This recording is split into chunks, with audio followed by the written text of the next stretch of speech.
সম্মানিত দর্শক, মৎস্য উদ্যোক্তা ও মাছ চাষি ভাইদেরকে আসসালামু আলাইকুম। আপনাদের সবাইকে স্বাগতম জানাচ্ছি আল্লাহদান মৎস্য হ্যাচারি অ্যান্ড নার্সারির পক্ষ থেকে।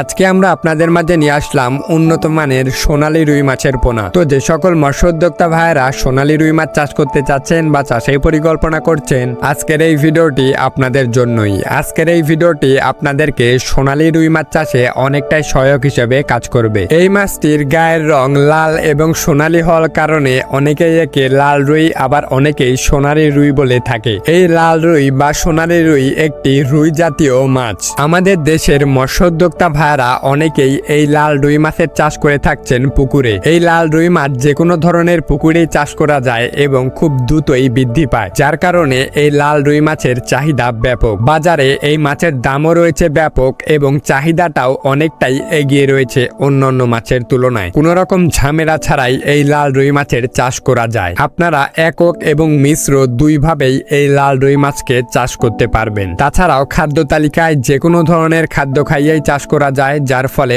অনেক মৎস্য চাষী ভাইয়েরাই এই মাছ চাষের দিকে ঝুঁকছেন। সাধারণ মাছের মতো যে কোনোভাবেই এই মাছকে লালন পালন করা যায় এবং খুব দ্রুতই বাজারজাতকরণ করা যায়, যার ফলে অনেক মৎস্য চাষী ভাইয়েরাই ভালো একটি মুনাফা অর্জন করছেন এই লাল রুই মাছ চাষ করে। আবার অনেক মৎস্য চাষী ভাইয়েরাই এই লাল রুই মাছ চাষ করার দিকে ঝুঁকছেন, কিন্তু উন্নত মানের পোনা খুঁজে পাচ্ছেন না। আপনাদের কথা চিন্তা করেই আমরা নিয়ে আসলাম লাল রুই মাছের উন্নত মানের পোনা। একমাত্র আমাদের কাছ থেকে সবচাইতে উন্নত মানের পোনা ক্রয় করতে পারবেন। আমরা দেশের যে কোনো প্রান্তেই কুরিয়ার সার্ভিসের মাধ্যমে অক্সিজেন দিয়ে সকল ধরনের পোনা হোম ডেলিভারি দিয়ে থাকি, অথবা আপনারা চাইলে সরাসরি আমাদের হেচারিতে এসেও যে কোনো ধরনের পোনা যাচাই বাছাই করে ক্রয় করতে পারবেন। আমাদের হেচারির ঠিকানা এই ভিডিওর ডিসক্রিপশন বক্সে দেওয়া থাকবে, অথবা আপনারা মাছ চাষের বিষয়ে যে কোনো পরামর্শ পেতে স্ক্রিনে দেওয়া নাম্বারে কলও করতে পারেন। তো আজকের ভিডিওটি এ পর্যন্তই রাখছি। ভিডিওটি যদি ভালো লাগে অবশ্যই ভিডিওটিতে লাইক করবেন এবং চ্যানেলের নতুন হয়ে থাকলে অবশ্যই সাবস্ক্রাইব করতে ভুলবেন না।